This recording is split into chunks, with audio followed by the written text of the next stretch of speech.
تو یہ لوگ کیا کرتے تھے جو ان کا مذاق اڑاتے تھے، تو اللہ تعالیٰ ان کا جواب دے رہا ہے کہ دنیا کا رزق کامیابی نہیں ہے، بلکہ آخروی نجات جو ہے وہ کامیابی ہے۔ جو آخری میں کامیاب ہو گیا تو وہ اس کی بہترین کامیابی ہے، بلکہ اللہ تعالیٰ دنیا میں تو رزق کافروں کو چاہے تو زیادہ بھی دے دے اور چاہے تو کامیابی کی بات ہے یہی ہے، پرہیزگار لوگ قیامت کے دن جنت میں بلند مقامات پر ہوں گے۔ تو اللہ تعالیٰ کا کسی کو دنیا میں ہر چیز دے دینا، اس کا یہ مطلب نہیں کہ اللہ تعالیٰ ان سے بہت خوش ہے، بلکہ اللہ تعالیٰ کبھی کبھی کیا کرتا ہے، دنیا میں اتنا سب دے دیتا ہے، دنیا کی نعمتوں سے اتنا نواز دیتا ہے کچھ ایسے نافرمان لوگوں کو بھی کہ وہ اب اسی میں بزی رہے، نہ وہ توبہ و استغفار کرے، نہ وہ اللہ تعالیٰ کی طرف آئے۔ اللہ تعالیٰ پسند ہی نہیں کرتا ان کو۔ اللہ تعالیٰ کہتا ہے کہ تم دنیا چاہتے ہو نا، یہ لو دنیا۔ کہ کچھ لوگ ہمارے آس پاس ایسے ہوتے ہیں انہوں نے کبھی ایک وقت کی نماز نہیں پڑھی ہوتی، لیکن ان کے پاس دنیا کی ہر نعمت ہوتی ہے۔ تو کیوں؟ کیا ہم یہ نہ سوچے کہ دیکھو یہ تو کبھی نماز بھی نہیں پڑھتے، اللہ تعالیٰ نے ان کو کتنا نوازا ہے۔ تو یہاں پر ہم یہ کیا سوچتے ہیں ان کے بارے میں، لیکن اللہ تعالیٰ کا پلان تو کچھ اور ہے، ان کو ساری چیزیں دے دے اور دنیا میں ہی بزی کر دے، نہ وہ اللہ کی طرف آئے نہ توبہ و استغفار کرے۔ اللہ تعالیٰ کو ان کے توبہ و استغفار کی بھی ضرورت نہیں ہے، اللہ تعالیٰ کو ان کے اس طرف لوٹنے کی بھی ضرورت نہیں۔ لیکن دیکھیے کہ جو مومنین ہیں، مومن لوگوں کے لیے کیا ہے؟ اعلیٰ درجات۔ کتنا بڑی کامیابی ہے یہ جو سچی کامیابی جو ہے نا، تو یہی کامیابی ہے کہ جنت میں اعلیٰ مقامات پر ہوں گے یہ۔ اللہ اکبر، اللہ ہمیں بھی جنت میں اعلیٰ مقامات عطا فرمانا۔ پھر جو خوشخبری پھر انہوں نے ابتدا میں سب لوگ ایک ہی طریقے دین پر تھے، پھر انہوں نے آپس میں اختلاف کیا، تو اللہ نے انبیاء علیہ السلام کو بھیجا جو خوشخبری دینے والے اور ڈرانے والے تھے۔ اب جو دیکھیے کہ انسانی زندگی کا جب آغاز ہوا توحید سے ہی ہوا، شرک نہیں تھا جب، تو اس امت میں واحد واحد جو دین تھا صرف ایک واحد توحید پر تھا، توحید خالص، اور صرف اللہ کے لیے اطاعت اور بندگی، یہی چیز انسان کی فطرت میں ڈالی گئی تھی۔ تو یعنی کہ سیدنا آدم علیہ السلام خود بھی نبی تھے، اور لہٰذا آپ کی ساری اولاد اور آپ کی امت اسی دین پر قائم تھی۔ پھر بعد میں کیا ہوا کہ بعد میں لوگوں نے اس میں چینجز کر دیے، جب نوح علیہ السلام کی قوم آئی تو ان کے لوگوں نے کیا کیا، شیطان نے ان کو بہکا دیا، پھر انہوں نے اپنے اپنے بڑوں کے اسٹیچوز بنا لیے انہوں نے، اور کیا کیا پھر اسٹیچوز بنا کر ان کے سامنے پہلے بیٹھنے لگے کہ نہیں نہیں ہم تو ان کو صرف یاد کرنے کے لیے ان کے اسٹیچوز بنا رہے ہیں۔ تو یہ ساری چیزیں پھر کیا ہوئی، آہستہ آہستہ جا کے شرک میں تبدیل ہو گئی، پھر بعد میں ان کی پوجا ہی ہونے لگ گئی۔ اور واضح دلائل آ جانے کے بعد جن لوگوں نے اختلاف کیا، اس کی وجہ یہ نہ تھی کہ انہیں حق بات کا علم نہ تھا، بلکہ وہ ان کی آپس میں ضد اور انا کی وجہ سے تھا۔ پھر جو لوگ انبیاء پر ایمان لے آئے، انہیں اللہ تعالیٰ نے اپنے اذن سے ان اختلافی امور میں حق کا راستہ دکھا دیا، اور اللہ تعالیٰ جسے چاہے راہ راست دکھا دیتا ہے۔ واللہ یہدی من یشاء الی صراط مستقیم۔ اللہ تعالیٰ جسے چاہتا ہے سیدھے راستے کی طرف راستہ دکھا دیتا ہے، کہ اس کے لیے شوق بھی تو ہونا چاہیے نا انسان کے اندر کہ اللہ میں چاہتا ہوں سیدھا راستہ۔ اب یہ دیکھیے کہ جو لوگ قرآن کے شوقین تھے کیسے وہ اس طرف مڑ گئے، کوئی مجھے نہیں جانتا، میں کسی کو نہیں جانتی، کہاں سے کس نے کہاں سے لنک بھیج دی، الگ الگ کونوں سے لوگ یہاں پر جوائن ہو گئے۔ تو اللہ تعالیٰ نے ہدایت دے دی نا، راستہ بتا دیا نا، کہ جو شوقین تھے اللہ کی ہدایت پانے کے، قرآن کو سیکھنے کے، تو اس طریقے سے اللہ تعالیٰ نے ان کو پسند بھی کر لیا، ان کو بلا بھی دیا، ان کو بٹھا بھی دیا، اور ان کے لیے آسانی بھی پیدا فرما۔ اب جو اس طرف آنا ہی نہیں چاہتے، ان کے پاس ہزار بہانے ہیں، تو پھر اللہ تعالیٰ کو بھی کوئی نہیں پڑی، اللہ تعالیٰ نے ان کو ان کے ہی کاموں میں اتنا الجھا دیا کہ وہ وہاں سے نکل ہی نہیں سکتے پھر۔ تو شوق کی بھی بات ہے، اللہ تعالیٰ جس کو پسند کرتا ہے پھر انہیں راستے کی ہدایت دے دیتا ہے۔ کیا تم یہ خیال کرتے ہو کہ یوں ہی جنت میں داخل ہو جاؤ گے، جبکہ تمہیں ابھی وہ پریشانیاں پیش ہی نہیں آئی جو تم سے پہلے ایمان لانے والوں کو پیش آئی تھی؟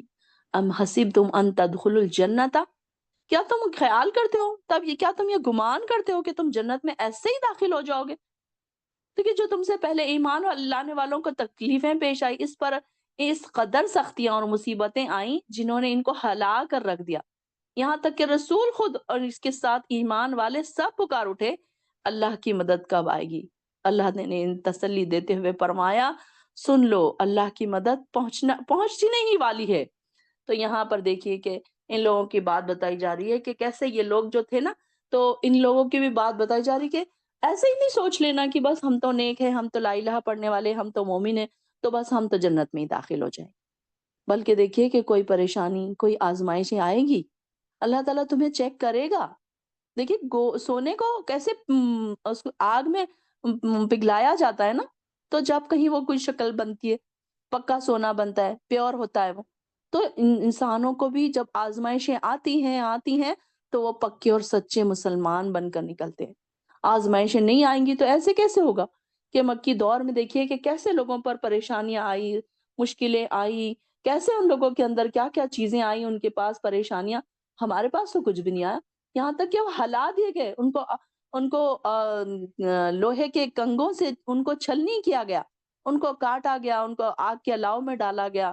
جیسے کہ میں ابھی بتا رہی تھی کہ خباب بن عرد جو تھے تو ان کو کیسے آگ پر لٹایا گیا۔ تو یہ انہوں نے جب آپ صلی اللہ علیہ وسلم سے شکوہ کیا نا، خباب بن عرد نے، اتنا سب ہونے کے باوجود، تو ایک بار انہوں نے آپ صلی اللہ علیہ وسلم سے شکوہ کیا اور آپ کعبے کی دیوار کے سائے میں اپنی چادر کو تکیہ بنا کر بیٹھے ہوئے تھے۔ تو جب آئے تو انہوں نے کہا یا رسول اللہ، آپ اللہ سے دعا کیوں نہیں کرتے؟ یہ سنتے ہی آپ سیدھے اٹھ کر بیٹھ گئے اور آپ کا چہرہ غصے سے سرخ ہو گیا اور فرمایا تم سے پہلے ایسے لوگ گزر چکے ہیں جن کے گوشت اور پٹھوں کو، ہڈیوں تک کو لوہے کی کنگھیوں سے چلائی گئی، ان کے اوپر آرا ان کے سر کے درمیان رکھ کر چلایا گیا اور ان کے دو ٹکڑے کر دیے گئے، مگر وہ اپنے سچے دین سے نہیں پھرتے اور اللہ اپنے کام کو ضرور پورا کرے گا۔ یہاں تک کہ دیکھیے کہ کیسی ان کی زندگیاں تھی، کتنی ان کی پریشانیاں کے باوجود ان کو یہ کہا جا رہا۔ اور ہماری تو کتنی سکون والی زندگی ہے، پھر بھی ہم اللہ سے شکوے کرتے ہیں اور پھر ہم سمجھتے ہیں کہ ہم پکے اور سچے مسلمان ہیں۔ کیسی ان لوگوں کی تکلیفیں، کیسی ان کی پریشانیاں، کیسی ان کے سیکریفائسز ہیں کہ کبھی پڑھا کریں، اسلام کی ہسٹری پڑھا کریں، جیسے جب انہوں نے اسلام قبول کیا تھا کیسے کیسے ان کے اوپر پریشانیاں آئی، کیسے اور یہ پکار اٹھے، اتنے نیک لوگ تھے، نبی بھی ان کے ساتھ، کہ کیسے کیسے لوگ ان پریشانیوں میں آ کر اللہ کو آخر میں پکارنے لگے۔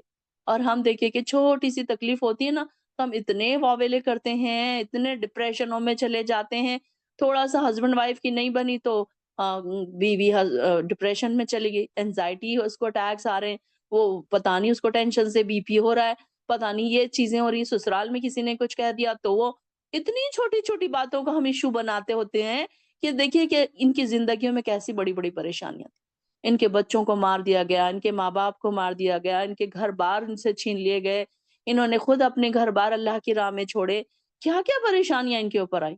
اور دیکھیے کہ جب انسان دعائیں کرتا جاتا ہے اور جب وہ اللہ تعالیٰ اس کی دعا قبول کرنے والا ہوتا ہے تو کبھی کبھی انسان ہمت ہار دیتا ہے، مایوسی کی طرف چلا جاتا ہے کہ اللہ تعالیٰ میری دعائیں ہی نہیں قبول کرتا۔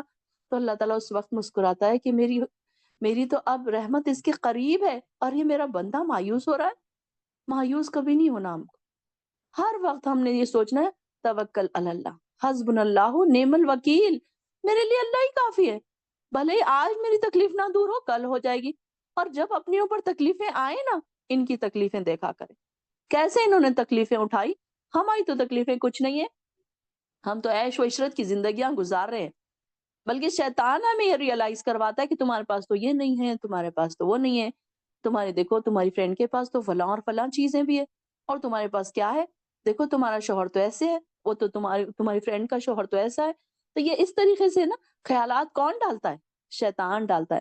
تو ایسے ایسی ان کے اوپر تکلیفیں آئیں، پریشانیاں آئیں اور یہاں پر ہلا دیے گئے، زلزلے آئے ان کے اوپر، تکلیفیں آئیں، پریشانیاں آئیں، لیکن انہوں نے دیکھیے کہ کیسے صبر کا دامن تھام کے رکھا تھا۔ اور ہم دیکھیے کہ کتنی جلدی ہم ڈپریشن میں چلے جاتے ہیں، کتنی جلدی ہم پریشان ہو جاتے ہیں، کتنی جلدی ہم اللہ سے شکوے کرنے لگتے ہیں۔ کیا کہتے ہیں ہم؟ وائی می، میرے ساتھ ہی کیوں ایسا ہوتا ہے، یہ کہتے ہیں نا۔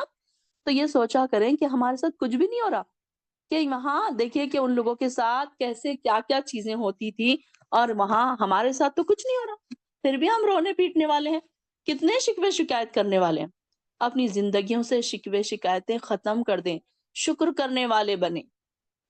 اللہ تعالیٰ ہمیں بہت زیادہ شاکرین میں شامل کرے، ذاکرین، شاکرین اور صبر کرنے والوں میں شامل کرے۔ لوگ آپ سے سوال کرتے ہیں، اب یہاں سے ایک دوسرا ٹاپک شروع ہو رہا ہے، لوگ آپ سے سوال کرتے ہیں ہم کیا کچھ خرچ کریں۔ آپ ان سے کہیے جو بھی مال تم خرچ کرو والدین، رشتہ داروں، یتیموں اور مسکینوں اور مسافروں کا حق ہے، اور جو بھی بھلائی کا تم کام کرو گے یقیناً اللہ تعالیٰ اسے خوب جانتا ہے۔ اب یہاں پر دیکھیے انفاق فی سبیل اللہ کی تربیت دی جا رہی ہے۔ تو یہاں پر دیکھیے کہ مالدار صحابہ جو تھے نا، تو آپ سے یہ سوال کرتے تھے کہ جس کے جواب میں یہ آیت نازل ہوئی۔ تو یہ سوال نفلی صدقات کے متعلق ہی ہو سکتا، ظاہر ہے، کیونکہ ہم کو زکوٰۃ کے بارے میں تو فرض صدقہ ہے نا، وہ اس کے بارے میں تو پہلے معلوم ہے ہم کو۔ انفاق سبیل اللہ کے بارے میں 3 سوالات کہ کتنا خرچ کیا جائے، کس پر خرچ کیا جائے، اور کن اشیاء سے خرچ کیا جائے۔ یعنی کہ فرضی صدقات یا زکوٰۃ کے بارے میں ان تینوں سوالوں میں سے دوسرے سوال کا جواب جو سب سے اہم تھا وہ قرآن کریم نے خود ہم کو دے دیا کہ وہ تو ثابت ہے، جو تو فرض ہے۔ لیکن نفلی صدقے کے بارے میں آ رہا ہے کہ اب نفلی صدقے میں ہم کس کو دیں، کتنا دیں۔ نفلی صدقات اور فرضی صدقات کہ اللہ تعالیٰ نے بتا دیا مصارف کہ کس کو دینا ہے، کتنا کتنا دینا ہے۔ تو اس میں اللہ تعالیٰ یہ جو صحابہ تھے یہ ان سے سوال کرتے تھے، تو اللہ تعالیٰ نے اس کے بارے میں بتا دیا کہ جو کچھ بھی تم مال خرچ کرو گے، تو ایکسٹرا جو ہے، جو بھی مال تم خرچ کرو گے اس میں سب سے پہلے ذکر کس کا آ رہا ہے لسٹ میں؟ والدین پر، پھر رشتہ داروں پر، پھر یتیموں پر، پھر مسکینوں پر، اور پھر مسافروں پر۔ یہ لسٹ بتا دی گئی ہے کہ سب سے پہلے کس کا حق ہے؟ والدین کا حق ہے۔ یہ نہیں ہے کہ دنیا میں ساروں کو بانٹتے پھریں اور والدین بیچارے چھوٹی چھوٹی چیزوں کے لیے ترس رہے ہیں، یہ نہیں ہونا چاہیے۔ پھر اس کے بعد رشتہ دار، اور رشتہ داروں میں پھر اب یہ نہ دیکھیں کہ یہ رشتہ دار ہمیں بڑی عزت دیتے ہیں، سلام کرتے ہیں، دعوتوں پہ بلاتے ہیں، تو چلو ہم ان کو دیتے ہیں، بلکہ ہر وہ رشتہ دار جو آپ سے اچھی بات کرتا بھی ہو چاہے نہ بھی کرتا ہو، سارے رشتہ دار پھر اس میں آ جائیں گے۔ اور احسان، جیسے کہ میں نے آپ کو بتایا تھا، احسان تو یہی ہے کہ جو آپ سے برا سلوک کرے آپ ان کے ساتھ اللہ کی رضا کے لیے اچھا سلوک کریں، یہ بہترین نیکی ہے۔ پھر اس کے بعد یتیموں کا ذکر آ رہا ہے، یتیموں کا، پھر اس کے بعد مسکینوں کا، اور جو بھی بھلائی تم کرو گے یقیناً اللہ تعالیٰ اسے خوب دیکھ رہا ہے۔ اب یہاں پر جہاد کا ذکر آ رہا ہے، تم پر جہاد فرض کیا گیا ہے، اور چاہے وہ تمہیں ناگوار ہی لگے، اور یہ عین ممکن ہے کہ تم کسی چیز کو ناپسند سمجھو اور وہ تمہارے حق میں بہتر ہو، اور یہ بھی ممکن ہے کہ کسی چیز کو تم پسند کرو اور وہ تمہارے حق میں بری ہو، اور یہ حقیقت اللہ ہی خوب جانتا ہے، تم نہیں جانتے۔ اب یہاں پر دیکھیے جہاد کی فائدے اور اہمیت ہمیں بتائی جا رہی ہے کہ مکی دور میں کیا ہوا تھا، بعض جوشیلے مسلمان جو تھے نا، تو جہاد کی اجازت مانگ رہے تھے، مگر انہیں اجازت کی بجائے صبر کی تلقین کی جا رہی تھی۔ دیکھیے کہ مکے میں جب ان لوگوں کے اوپر اتنی پریشانیاں آئیں، اتنی تکلیفیں آئیں، اتنی آزمائش آئیں، ان کو اتنا ہلا دیا گیا، پریشانیاں ان کے اوپر ڈالی گئی، تو انہوں نے کیا کیا کہ آپ صلی اللہ علیہ وسلم نے کہا کہ یا رسول اللہ ہمیں اجازت دیجیے جہاد کی تاکہ ہم ان سے لڑیں۔ تو ان کو کیا کہا گیا؟ نہیں، ابھی ہم نے پڑھا نا کفو ایدیکم، کہ اپنے ہاتھ روکے رکھو، تو ابھی ان کو کیا کہا گیا تھا کہ تم نماز قائم کرو اور صبر کرو، صبر کی تلقین انہیں کی گئی تھی۔ پھر جب اللہ تعالیٰ نے ان کو، جب مدینہ آئے تو پھر اللہ تعالیٰ نے ان کو اجازت دے دی اور جہاد فرض کر دیا، تو بعض مسلمانوں نے اسے دشوار سمجھا، بڑا ان کو مشکل لگنے لگا کہ اب یہ دیکھیے کہ معاشرے میں ہر آدمی ایک جیسے نہیں ہوتے نا، جو بعض جوشیلے دلیر جو جوان بہت ہوتے تھے، اور بعض بوڑھے کمزور کم ہمت بھی ہوتے تھے۔ تو یہ خطاب اسی دوسری قسم کے لوگوں سے کیا جا رہا ہے، اور انہیں یہ سمجھایا جا رہا ہے کہ جو چیز تمہیں بری معلوم ہوتی ہے، ہو سکتا فی الحقیقت تمہارے لیے بری نہ ہو، بلکہ تمہارے حق میں بہت مفید ہو، اور اس کے برعکس بھی معاملہ ہو سکتا ہے۔ اور یہ بات جہاد کے سلسلے میں اس لیے کہی گئی کہ قتال سے ہر انسان کی طبیعت جیسی نفرت کرتی ہے نا، کہ بھائی انسان نہیں چاہتا کہ میں مر جاؤں۔ اب ظاہر ہے کہ جہاد میں جائیں گے تو اپنی موت کو تو ہاتھ میں لے کر جانا پڑے گا، ہتھیلیوں میں لے کر جانا پڑے گا جان، تو پھر کون چاہتا ہے اپنی موت؟ تو یہاں پر یہی بات بتائی جا رہی ہے کہ انسان کی ایک طبیعت میں ہے کہ انسان مرنا نہیں چاہتا۔ تو یہاں پر ان کو یہ بات بتائی جا رہی ہے کہ جہاد میں جان اور مال کا نقصان ہو سکتا ہے، لیکن یہ شہید کی موت قوم کی حیات ہے، اس لیے کتاب اور سنت میں جہاد کو بہت افضل عمل قرار دیا گیا، اور بعض لوگ تو اسے اس قدر اہمیت دیتے ہیں کہ جہاد کو فرض کفایہ بلکہ فرض عین سمجھتے ہیں۔ اور یعنی کہ دیکھیے کہ اب یہ باتیں تو ہمارے لیے نہیں ہیں، اب ہم کو تو جنگوں میں جانا نہیں ہے، اب یہ تو ہمارے لیے اتنے سخت حالات بھی نہیں ہیں، ہمارے لیے تو بڑے ٹھنڈے ٹھنڈے بیٹھ کے گھروں میں بیٹھ کے آرام سے ہم کیا جہاد کر سکتے۔ ایکچولی آپ جہاد کا مطلب سمجھ لیجیے، جہاد کا مطلب کیا ہے؟ کوشش کرنا، جد و جہد کرنا، جہاد کا مطلب ہے کہ جہاد ہم اپنے نفسوں سے ہی کر سکتے ہیں. سب سے پہلا جہاد ہماری نفسوں سے ہونا چاہیے کہ ہمارا نفس ہمیں گناہوں کی طرف ابھارتا ہے اور ہمیں اپنے نفسوں سے جہاد کر کے اللہ کی طرف آنا ہے، نیکیوں کی طرف آنا ہے. اپنے آپ کو تہجد کے لیے اٹھانا، اپنے آپ کو نیکیوں کی طرف دوڑانا، چاہے ہم تھک جائیں، چاہے ہم بیمار ہوں، چاہے ہم ایسی حالات میں نہ ہو کہ ہم یہ کام کر سکیں، لیکن اپنے نفس کو تکلیف میں ڈالتے ہوئے بھی تیار کرنا. جیسے کہ ہم نے تفسیر میں اس سے پہلے پڑھا تھا کہ رباط جو ہے کیا ہے؟ اپنے نفس کو تکلیف میں ڈال کر کوئی نیکی کا کام کرنا. کبھی دل نہیں چاہ رہا ہے، سردی ہو رہی ہے، وضو کرنے کے لیے دل نہیں چاہ رہا ہے، تو اپنے نفس سے لڑیں کہ نہیں، میں تو ضرور اللہ کو راضی کرنے کے لیے سردیوں میں وضو کروں گی. کبھی دل چاہتا ہے نا کہ بستر سے نہ اٹھیں، سردیوں کی جو ٹھنڈی ٹھنڈی راتیں ہوتی ہیں نا، تو دل نہیں چاہتا تہجد میں اٹھنے کے لیے. تو یہ بھی ایک جہاد ہے. صرف جنگوں میں جانا جہاد نہیں ہے. اب ہمارے لیے جنگوں میں جانا نہیں ہے، بلکہ ہمارا جہاد ہمارے ہی گھروں میں اپنے نفسوں سے ہے، اپنے آپ سے ہے. شیطان سے جہاد کرنا ہے. شیطان ہمیں ہر وقت گناہ کی طرف اکساتا رہتا ہے، یہ ہمیں اس سے بچنا ہے. یہ جہاد ہمارے لیے چھوٹی چھوٹی چیزیں جو میں آپ کو ہمیشہ بتاتی رہتی ہوں. عورت کا جہاد اس کا گھر ہے، اس کا جنگ کا میدان اس کا گھر ہے. اس میں کیسے گزارتی ہے، کیسے رہتی ہے، خوش اخلاقی سے رہتی ہے. اتنے کام کرنے کے بعد کیا منہ ٹیڑے کرتی ہے؟ کام بھی کرے تو خوش اخلاقی سے کرے. کھانا بھی پکائے تو یہ سوچ کے پکائے کہ مجھے جہاد کا ثواب مل رہا ہے. برتن دھوئیں، کپڑے دھوئیں، صفائیاں کرے. یہ نہ سوچے کہ میں تو کام والی ہوں اور مجھے یہ سارے کام مجھے ہی کرنے پڑ رہے ہیں. یہ کبھی بھی نہ سوچے، بلکہ ہمیشہ یہ سوچیں کہ مجھے جہاد کا ثواب مل رہا ہے. اور یہ دیکھیں نا کہ آپ ایک کام والی کی شکل میں اپنے گھر میں کام نہیں کر رہے، آپ مہارانی کی شکل میں اپنے گھروں میں کام کر رہے. کئی ایسی خواتین بھی ہیں، آپ ان کو اپنی جگہ رکھ کر دیکھیں، جو کام والیاں بن کے دوسروں کے گھروں میں کام کر رہے ہیں. اپنے آپ کا درجہ تو ان کے سامنے دیکھیے کہ کتنا بڑا درجہ ہے میرا. میں تو اس گھر کی مالکن ہوں، اور میں اگر کام کروں تو میری عزت تھوڑی چلی جائے گی. مجھے جہاد کا درجہ ملے گا، جہاد کا ثواب ملے گا. ہر چھوٹے چھوٹے کام کرے نا، خوش ہو کر کرے کہ اللہ تعالیٰ نے مجھے موقع دیا ہے. کہ دیکھیے ہم کھانا پکا رہے ہیں، آپ یہ دیکھیں کہ ہمیں موقع مل رہا ہے کہ ہم سب کو کھانا بنا کر کھلائیں. یہ بھی کتنی بڑی نیکی کی بات ہے. ہر ایک کے حصے میں یہ نیکی نہیں آتی. تو ہر چیز میں نیکی کو سوچے کہ کیا کیا ہم نیکی زندگی دنیا میں ہم کر سکتے ہیں. گھر میں اپنے کون سے ہم نے اپنے جہاد کو پانا ہے، کیسے ہم نے پانا ہے، یہ ہم سوچ سکتے ہیں. پھر لوگ آپ سے حرمت والے مہینے میں لڑائی کے متعلق پوچھتے ہیں. آپ ان سے کہیے حرمت والے مہینے میں جنگ کرنا فی الواقع بہت بڑا گناہ ہے، مگر اللہ کی راہ سے روکنا اور اس سے کفر کرنا اور مسجد حرام سے روکنا اور وہاں کے باشندوں کو وہاں سے نکال دینا، یہ اس سے بھی بڑا گناہ ہے اور فتنہ انگیزی قتل سے بڑھ کر گناہ ہے. اب یہاں پر دیکھیے حرام مہینوں میں لڑائی. رسول اللہ صلی اللہ علیہ وسلم نے 8 آدمیوں پر مشتمل ایک دستہ 2 جمادی الثانی کہ آخر میں نخلا کی طرف بھیجا تھا، جو مکہ اور طائف کے درمیان ایک مقام ہے، تاکہ کفار مکہ کی جو نقل حرکت ہے کہ ان کے متعلق کوئی معلومات حاصل کرے. تو ان کی طرف سے مدینے پر چڑھائی کا ہر وقت خطرہ محسوس ہوتا رہتا تھا.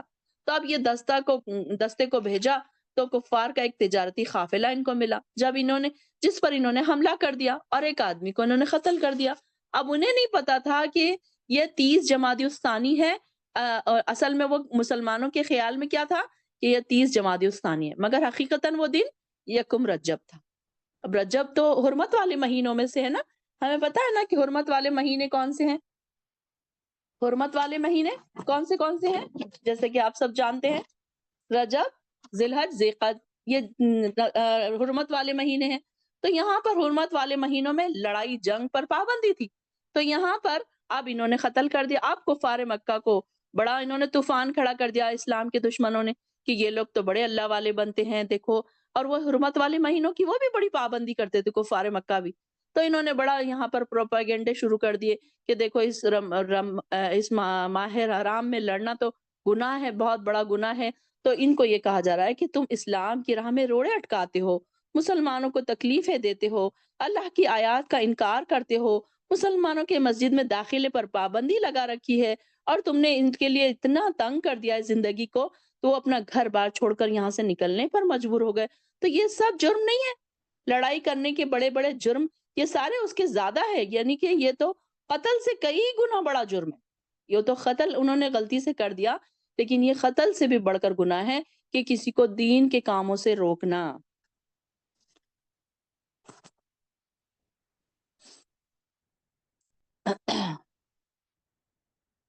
اور یہ سب کام تم کرتے ہو، اور یہ لوگ تو ہمیشہ تم سے لڑتے ہی رہیں گے، یہاں تک کہ اگر ان کا بس چلے تو تمہیں دین سے بھی ہٹا دیں، اور تم میں سے کوئی اپنے دین پر ثابت رہے، پھر اس حالت میں مرے کہ وہ کافر ہی ہو، تو ایسے لوگوں کے اعمال دنیا اور آخرت دونوں میں ضائع ہو گئے، اور یہی لوگ اہل دوزخ ہوں گے جو ان میں ہمیشہ رہیں گے، بخلاف اس کے جو لوگ ایمان لائے اور جنہوں نے ہجرت کی اور اللہ کی راہ میں جہاد کیا، وہی اللہ کی رحمت کے امیدوار ہیں، اور اللہ بڑا بخشنے والا اور نہایت رحم کرنے والا ہے۔ دیکھیے کہ یہاں پر کون سے لوگوں کو الگ کر دیا گیا، ان الذین آمنوا والذین ہاجروا وجاہدوا، پہلے ایمان لانے والے لوگ، کون کون سے نیک لوگوں کی کوالٹی لسٹ بتا دی گئی کہ ان کی لسٹ کیا کیا ہے۔ سب سے پہلے ایمان لانے والے، سب سے پہلا کرائٹیریا کیا ہے اللہ کی رحمت پانے کا؟ ایمان لانا۔ پھر ہاجرو، جنہوں نے ہجرت کی، اب ان کے لیے تو ہجرت وہی تھی نا کہ وہ دین کے لیے ہجرت کرتے تھے، لیکن میں نے آپ کو بتایا تھا کہ آج بھی ہجرت کیا ہے، گناہوں سے نیکیوں کی طرف ہجرت کرنا بھی، یہ بھی ایک ہجرت ہے جو ہم آج بھی کر سکتے ہیں۔ اب یہ نہ سوچے کہ اچھا ان لوگوں کے لیے تو ہجرت کا موقع تھا، وہ لوگ مکہ سے ہجرت کر کے مدینہ گئے تھے۔ اب دیکھیے کہ ہم دنیا والے، ہم جابس کے لیے ہم کہاں کہاں دوسرے شہروں میں چلے جاتے ہیں، کوئی سعودی عربیہ چلے جاتا ہے، کوئی مکہ، یو ایس، یو کے، کہاں کہاں چلے جاتے ہیں جاب کے لیے۔ لیکن اگر کہیں پر دین کی پابندی، سختی اگر ان کو نظر آئے تو کیا کوئی اپنا گھر بار چھوڑ کر جاتا ہے، اپنے بیوی بچوں کو چھوڑ کر جاتا ہے؟ کوئی نہیں جاتا، بلکہ جابس کے لیے کہیں بھی چلے جائیں گے، اور اس کے لیے اپنا دین چھوڑنا پڑے تو چھوڑ دیں گے، اپنا پردہ چھوڑنا پڑے تو چھوڑ دیں گے، تو پھر یہ اس میں لسٹ میں نہیں شامل ہو سکیں گے۔ تو یہاں پر تو وہ لوگوں کی بات بتائی جا رہی ہے کہ جنہوں نے ہجرت کی اور اللہ کی راہ میں جہاد کیا، اور وہی اللہ کی رحمت کے امیدوار ہیں۔ جہاد بھی کرنا ہے، ہجرت بھی کرنا ہے، اولئک یرجون رحمت اللہ، یہی لوگ اللہ کی رحمت کے امیدوار ہیں۔ واللہ غفور الرحیم، اللہ تعالی ہم پر بھی اپنی رحمت نازل فرمائے۔ آیت 219، اے نبی صلی اللہ علیہ وسلم، یہ لوگ آپ سے شراب اور جوئے کی نسبت سوال کرتے ہیں، کہہ دو کہ ان میں نقصان بہت بڑے ہیں، اور لوگوں کے لیے کچھ فائدے بھی ہیں لیکن نقصانات ان سے بھی کئی زیادہ بڑے ہیں، اور دریافت کرتے ہیں کہ اللہ کی راہ میں کیا خرچ کرے، تو کہہ دو جو ضرورت سے زیادہ ہو وہ خرچ کرے۔ اس طرح اللہ اپنے احکام صاف صاف بیان فرماتا ہے تاکہ تم عقل پاؤ۔ دنیا اور آخرت کی باتوں میں غور کیا کرو، اور وہ تم سے یتیموں کی نسبت بھی سوال کرتے ہیں تو کہہ دیجئے کہ ان کے ساتھ اچھا سلوک کرو اور ان سے مل جل کر رہو، تو کیونکہ وہ تمہارے بھائی ہے، اور اللہ تو یہ بات خوب جانتا ہے کہ کون خرابی کرنے والا ہے اور کون درست کرنے والا ہے، اور اگر اللہ چاہتا تو تم کو تکلیف میں ڈال دیتا، بلا شبہ اللہ تو خوب غالب اور بڑی حکمت والا ہے۔ اے مومنو، تم مشرک عورتوں سے نکاح نہ کرنا جب تک وہ ایمان نہ لائے۔ مشرک عورتوں سے تو کنیز مومنہ بہتر ہے، چاہے مشرکہ تمہیں کتنی بھی اچھی کیوں نہ لگے۔ اسی طرح مشرک مرد سے جب تک مومنہ نکاح نہیں کر سکتی تب تک وہ مشرک مرد ایمان نہ لائے، اور مومن غلام بہتر ہے مشرک مرد سے، چاہے مشرک مرد تمہیں کتنا ہی اچھا کیوں نہ لگے، کیونکہ مشرک دوزخ کی طرف بلاتے ہیں، اور اللہ اپنی مہربانی سے جنت اور بخشش کی طرف بلاتا ہے، اور اپنے حکم کھول کھول کر صاف بیان کرتا ہے تاکہ وہ نصیحت حاصل کرے۔ اور وہ حیض کے بارے میں آپ سے سوال کرتے ہیں، کہہ تو یہ ناپاکی کی چیز ہے، تو حیض کے دنوں میں تم عورتوں سے الگ رہو اور ان کے قریب نہ جاؤ جب تک وہ پاک نہ ہو جائے، پھر جب وہ اچھی طرح سے پاک ہو جائے تو ان کے پاس جاؤ جس جگہ سے اللہ نے تم کو حکم دیا ہے، بلا شبہ اللہ توبہ کرنے والوں پر، پاک صاف رہنے والوں پر اپنا محبوب رکھتا ہے۔ تمہاری عورتیں تمہاری کھیتیاں ہیں، تو جس طرح چاہو اپنی کھیتیوں میں جاؤ اور اپنے لیے نیک عمل آگے بھیج دو، اور اللہ سے ڈرتے رہو اور جان دو کہ اللہ سے ملاقات ضرور کرو گے۔ اے نبی صلی اللہ علیہ وسلم، بس مومن کو یہ خوشخبری سنا دو۔ جی، یہاں پر دیکھیے کہ اب یہاں پر کون کون سی چیزوں کا ذکر ہو رہا ہے کہ ایک تو مشرکہ عورتوں سے نکاح کرنے سے منع کیا جا رہا ہے۔ مشرکہ عورت سے نکاح کیوں ممنوع ہے؟ دیکھیے کہ وہ کیا ہوگا کہ وہ اگر اس کا اپنے بچوں پر اس کا اثر پڑے گا نا، اگر وہ مشرکہ ہے تو وہ اپنے بچوں کو کیا تربیت دے گی؟ وہ یہی تربیت دے گی کہ وہ مطلب یہ کہ گناہ کی طرف انہیں بلائے گی، وہی وہ ان کا چال چلن طریقہ کار وہی ہوگا جو ماں کا ہوگا۔ تو اس میں کیا ہے اب اگر شوہر پکا ہو، پکا مسلمان ہو، اگر وہ بیوی پر قابو پا سکتا ہے، اس کو نیکی کی طرف لا سکتا ہے، اس کا چینج کر سکتا ہے مذہب، تو پھر ٹھیک ہے۔ ورنہ پھر ان کو منع کیا گیا ہے۔ اس سے بہتر کیا ہے؟ کیا ایک نیک یعنی کہ کنیز اس سے بہتر ہے۔ اس کو کہا جا رہا ہے کہ دیکھیے کہ ایک مشرکہ عورت چاہے کہ وہ خوبصورت ہو، چاہے کہ وہ تمہیں پسند آ رہی ہو، لیکن اس کے سامنے ایک مومنہ اگر کنیز بھی ہے تو اس کی اہمیت زیادہ بتائی جا رہی ہے۔ پھر اس کے بعد حیض کے بارے میں سوال ہو رہا ہے کہ حیض میں کیا کیا چیزوں کی پابندی ہے؟ حیض میں الگ رہو۔ اذن کا کیا مطلب ہے؟ یہ ہوا اذن، اذن کا مطلب ہے بیماری، تکلیف، گندگی۔ یعنی کہ دیکھیے کہ عورت اس حال میں کیا ہوتی ہے کہ عورت کو جب پیریڈز آتے ہیں تو بہت ساری اس کو تکلیفیں ہوتی ہیں، یعنی کہ یہاں پر کہا گیا کہ کئی ایسی چیزیں ہوتی ہیں جس کو کبھی کسی کے پیٹ میں درد ہوتا ہے، کبھی پیروں میں درد ہوتا ہے، کئی بہت سارے اس کے اندر چینجز آتے ہیں، موڈ سوئنگس ہوتے ہیں اس کو، تو یہ ساری چیزیں اس کے ساتھ ہوتی ہیں۔ تو یہ کیا ہے؟ ایک اذن، ایک تکلیف دہ بات ہے۔ تو یہاں پر فَاعْتَزِلُوا النِّسَاءَ فِي الْمَحِيضِ، تو تم عورتوں کے قریب نہ جاؤ۔ قریب نہ جاؤ سے مراد یہ نہیں ہے کہ اب اس کو بالکل ہی دوسرے کمروں میں رکھ دو، جیسے کہ یہود اور نصارہ کرتے تھے کہ انہوں نے اپنی عورتوں کو بالکل دور کر دیا تھا۔ یہود کیا کرتے تھے کہ ان کو بالکل ایک کمرے میں رکھ دیتے تھے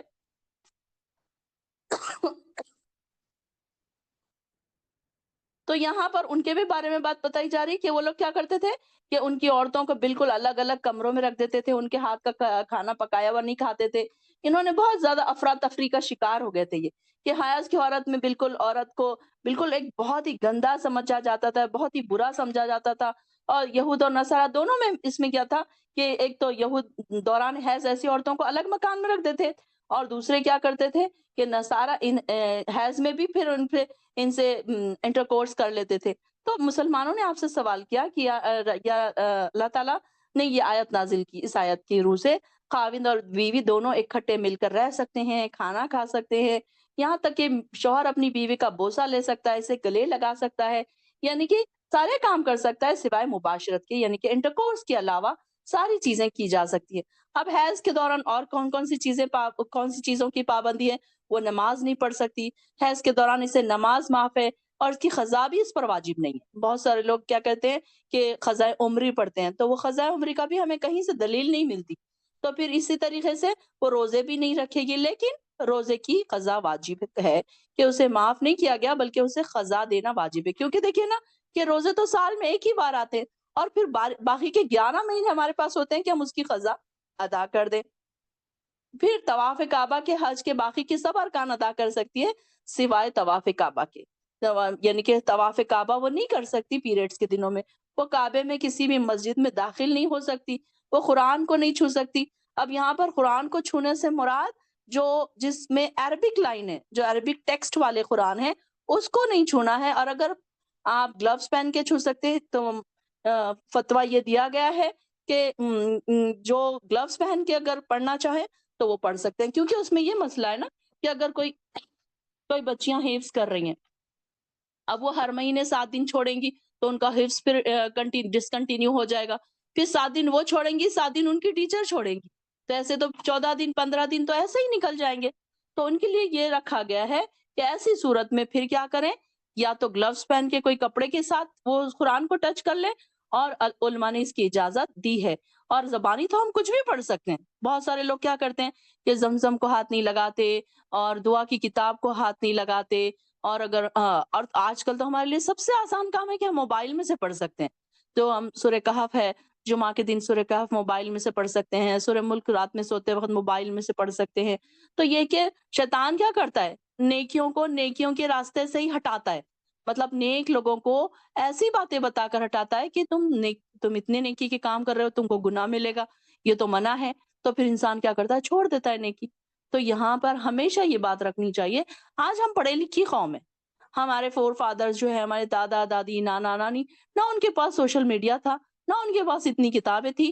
آج آپ کے پاس سوشل میڈیا ہے، آج آپ کے ہاتھوں میں فون ہے، اچھے اچھے اسکالرز کے سوالات دیکھیں، جو بھی سوال آپ کے دماغ میں اٹھتا ہے فوراً اچھے اچھے اسکالرز کے سوالات کے جوابات دیکھیں کہ وہ اسکالرز کیا کہتے ہیں، کون حدیث کے حوالے سے آپ کو جواب دے رہا ہے۔ اب اس میں بھی بہکانے والے بہت یوٹیوب پہ بیٹھے، آپ کو یہ پتا ہونا چاہیے، ایٹ لیسٹ آپ کو یہ پتا ہونا چاہیے کہ کون سے اسکالرز اوتھینٹک ہیں، کون سے اسکالرز آپ کو صحیح سے جواب دے رہے ہیں، حدیث کے ساتھ جواب دے رہے ہیں، آپ ان کے جواب کو تسلی بخش سمجھیں۔ تو یہ نہیں ہے کہ جس نے منہ اٹھایا اور بتا دیا کہ یہ فتویٰ انہوں نے دے دیا اور ہم فوراً اس کے پیچھے چل گئے، نہیں، ایسے نہیں۔ بلکہ یہاں پر وہ ساری چیزیں پھر بتا دی گئی کہ حیض میں کیا کیا چیزیں منع ہے اور کیا کیا چیزیں ہم کر سکتے ہیں۔ اور بشر المؤمنین، مومنوں کو خوشخبری دے دیجئے، اور اپنی خصموں کے لیے اللہ کے نام کو ایسی ڈھال نہ بناؤ کہ تم فلاں نیکی کا کام نہ کرو گے اور فلاں برائی سے نہ بچو گے اور لوگوں کے درمیان صلح اور اصلاح کے کام نہ کرو گے۔ اللہ تعالیٰ سب کچھ جانتا ہے۔ اللہ تعالیٰ تمہاری لغو خصموں پر گرفت نہیں کرے گا، لیکن جو تم سچے دل سے قسم کھاتے ہو اس پر ضرور گرفت کرے گا، اور اللہ تعالیٰ بہت بخشنے والا، رحم کرنے والا ہے۔ اب یہاں پر دیکھیے کہ غلط کام کی قسم توڑنا، کوئی انسان اچھا کام نہ کرنے پر اللہ کی قسم کھا بیٹھے۔ اب جیسے کہ کوئی انسان نے یہ قسم کھا لیا کہ میں تو اتنے نیکی کے کام کرتی ہوں، دیکھو میں لوگوں کو اتنا بانٹتی ہوں، اتنا خرچ خیر خیرات کرتی ہوں، اور مجھے تو ایسے ہو گیا، اب میں قسم کھاتی ہوں کہ اب میں کسی غریب کو نہیں دوں گی۔ تو یہ کیا ہے؟ نیکی کے کام پر قسم کھا لینا۔ تو ایسی قسموں کو توڑ دو۔ یہاں پر کوئی یہ کہتے ہیں کہ میں اب اپنے ماں باپ سے کبھی نہیں بولوں گا، اب انہوں نے مجھے ایسے کہا اب میں زندگی بھر ان سے بات نہیں کروں گا۔ تو یہ نیکی کے کاموں پر قسم کھا لینا ہے۔ کوئی بیوی سے اچھا سلوک نہیں کروں گا، ایسی قسم کھا لیتے ہیں، یا میں بیوی سے کبھی بات نہیں کروں گا، یا اس سے میں کبھی اچھے سے بات نہیں کروں گا، یا فلاں کو صدقہ نہیں دوں گا، تو یا کسی کے درمیان اب میں صلاح نہیں کراؤں گا کہ میں صلاح کرنے گیا تو مجھے ہی ان لوگوں نے الٹا میرے پر ہی چڑھائی کر دی، تو اب میں یہ نیکی کا کام کبھی نہیں کروں گا۔ تو ایسی قسم مت کھاؤ، یعنی برائی کے کاموں میں اللہ کے نام کا استعمال مت کرو، اور اگر کسی نے یہ کام کیا تو اسے چاہیے کہ قسم کو توڑ ڈالے اور اس کا کفارہ ادا کرے۔ تو کسی بات پر اگر کوئی قسم کھا لے پھر اس کے خلاف کوئی کرنا چاہے تو کیا کرے؟ وہ اپنی قسم توڑ دے، قسم کا کفارہ ادا کر دے۔ اور قسم کا کفارہ کیا ہے؟ اگر کفارہ ادا کر دے تو اس صورت میں اللہ تعالیٰ پھر بخشنے والا ہے، اور بلا ارادہ قسمیں کھانے پر اللہ تعالیٰ نہیں پکڑے گا۔ اب جیسے کہ سعودی عربیہ میں سب کو واللہ ہی بولنے کی عادت ہوتی، تو ان کا یہ ٹپ آف دی ٹنگ ہوتا ہے، یہ ان کا تکیہ کلام ہوتا ہے، تو ان کی قسمیں نہیں ہے یہ۔ لیکن آپ ہمارے پاس کی طریقہ جو ہے، اللہ کی قسم میں ایسا نہیں کروں، اب میں کبھی نہیں کروں گی، اللہ کی قسم کھا کے میں بولتی ہوں۔ یہ جب ہم بولتے ہیں نا تو ہمارا پورا ارادہ قسم کھانے کا ہی ہوتا ہے۔ تو ایسے لوگوں کے اب ایسی لوگوں کی قسمیں پھر پکڑی جائیں گی، تو ان کا کفارہ کیا ہے؟ 10 مسکین کو کھانا کھلائے، یا ان کو کپڑا پہنائے، یا پھر 10 غلام آزاد کرے۔ اگر یہ ساری چیزیں نہیں کر سکتا تو پھر 3 دن کے روزے رکھے۔ یہاں پر یہ بات بتا دی گئی۔ اور جو لوگ اپنی بیوی سے تعلق نہ رکھنے کی قسم کھا لیں، ان کے لیے 4 ماہ کی مہلت ہے۔ اس دوران اگر وہ رجوع کر لیں تو اللہ بہت بخشنے والا اور نہایت رحم کرنے والا ہے، اور اگر وہ طلاق ہی کی ٹھان لیں تو اللہ تمہارے اچھے اور برے ارادوں کو خوب سننے والا اور خوب جاننے والا ہے۔ اور جن عورتوں کو طلاق دی گئی ہو وہ 3 حیض کی مدت تک اپنے آپ کو روکے رکھیں۔ یہاں پر دیکھیے کہ 3 حیض، اگر کوئی طلاق ہو جائے تو اس کے لیے کیا کرنا ہے؟ 3 حیض تک اپنے آپ کو روکے رکھیں۔ کہ 3 حیض کیوں؟ کہ اگر کوئی اس کے رحم میں کچھ ہے تو وہ معلوم ہو جائے کہ اس کو پریگنینسی ہے یا کچھ ہے، تو وہ معلوم ہو جائے۔ اور اگر وہ اللہ اور آخرت کے دن پر ایمان رکھتی ہے تو انہیں یہ جائز نہیں کہ اللہ نے جو کچھ ان کے رحم میں پیدا کیا ہو اس سے چھپائیں۔ اگر ان کے خاوند اس مدت میں پھر سے تعلقات قائم کرنا چاہیں تو انہیں زوجیت میں واپس لینے کے زیادہ حقدار ہے، یعنی کہ طلاق رجعی جس کو کہتے ہیں۔ تو اگر کبھی غلطی سے لڑائی جھگڑا ہو گیا تو غلطی سے طلاق ہو گئی پہلی بار، تو دوسری بار شوہر کو اجازت ہے کہ وہ رجوع کر لے۔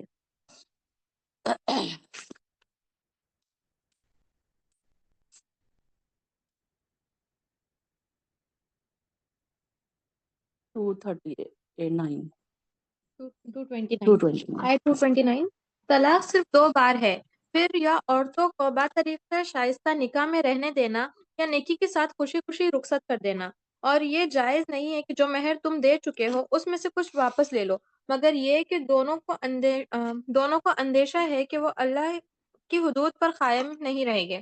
اگر تم کو یہ اندیشہ ہو کہ وہ دونوں اللہ کی حدود پر قائم نہیں رہیں گے تو عورت کو اپنے شوہر سے رہائی پانے کے بدلے میں کچھ دے تو دونوں پر کچھ گناہ نہیں۔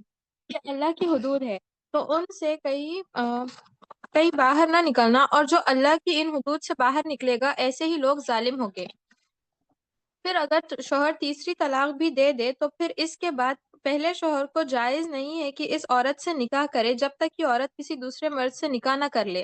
البتہ اگر دوسرا شوہر اس کو طلاق دے دے اور عورت اور پہلا شوہر ایک دوسرے کی طرف رجوع کر لے تو ان پر کوئی گناہ نہیں ہے، اگر دونوں یقین کرے کہ اللہ کی حدود پر قائم رہے گے اور یہ اللہ کی حدیں ہے، وہ ان لوگوں کے لیے ہے بیان فرماتا ہے جو علم رکھتے ہیں۔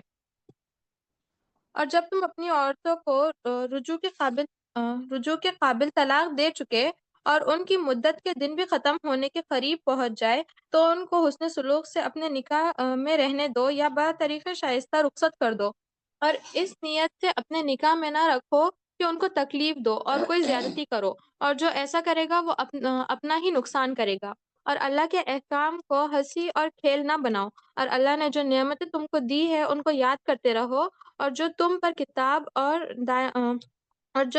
کتاب اور دانائی کی باتیں نازل کی ہے ان کو یاد کرو اور نیک عمل کرو جن کے ذریعے ہم تم کو نصیحت فرماتے ہیں، اور اللہ سے ڈرتے رہو اور یہ جان لو کہ اللہ ہر چیز پر پورا پورا علم رکھتا ہے۔